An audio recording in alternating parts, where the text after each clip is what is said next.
হাইকোর্টের রায়ে বাতিল হওয়া নিয়োগ ফেরত না দিলে কঠোর আন্দোলনের হুঁশিয়ারি দিয়েছেন সহকারী শিক্ষক পদে কোটায় নিয়োগ পাওয়া শিক্ষকরা।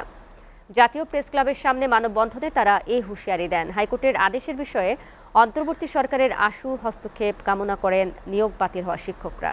সাদমান সাকিবের প্রতিবেদন। আদালতের রায়ে চাকুরি হারিয়ে রাস্তায় দাঁড়িয়েছেন প্রাথমিক বিদ্যালয়ের সহকারী শিক্ষকরা। টানা তৃতীয় দিনে জাতীয় প্রেস ক্লাবের সামনে অবস্থান কর্মসূচি পালন করেন তারা। শিক্ষকরা বলেন, গত 2 দিনেও সরকারের কোনো পক্ষ থেকে আশ্বাস মেলেনি। প্রধান উপদেষ্টার সাথে দেখা করতে গেলে উল্টো পুলিশের বাধার সম্মুখীন হন বলে জানান তারা। এই সরকারই তো আমাদের সুপারিশ করেছে। আমরা গত 3 দিন ধরে এখানে অবস্থান করেছি। কালকে আমরা যমুনার দিকে মুখ করেছি। আমাদের বোনদের উপরে যে মানসিক নির্যাতন করেছে, মনে হচ্ছে যে ফ্যাসিবাদের আমলের যে পুলিশ, সেই পুলিশ আমাদের সাথে সেই রকম ব্যবহার করছে।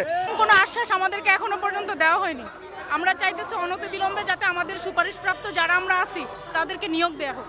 এই সময় সদ্য নিয়োগ পাওয়া শিক্ষকরা বলেন, তাদের নিয়োগ বাতিল হয়ে যাওয়ায় সমাজ ও পরিবারের কাছে হেয় হচ্ছেন। এর আমরা দৃষ্টান্তমূলক বিচার চাই।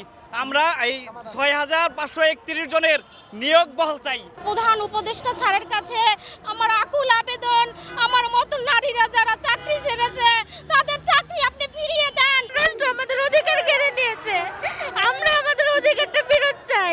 এর আগে গত 6 ফেব্রুয়ারি সরকারি প্রাথমিক বিদ্যালয়ে তৃতীয় ধাপে ঢাকা ও চট্টগ্রাম বিভাগে চূড়ান্তভাবে উত্তীর্ণ 6531 জন সহকারী শিক্ষক পদে নিয়োগ বাতিলের রায় দেন হাইকোর্ট। একই সঙ্গে মেধার ভিত্তিতে নতুন করে নিয়োগ দিতে নির্দেশ দেন আদালত।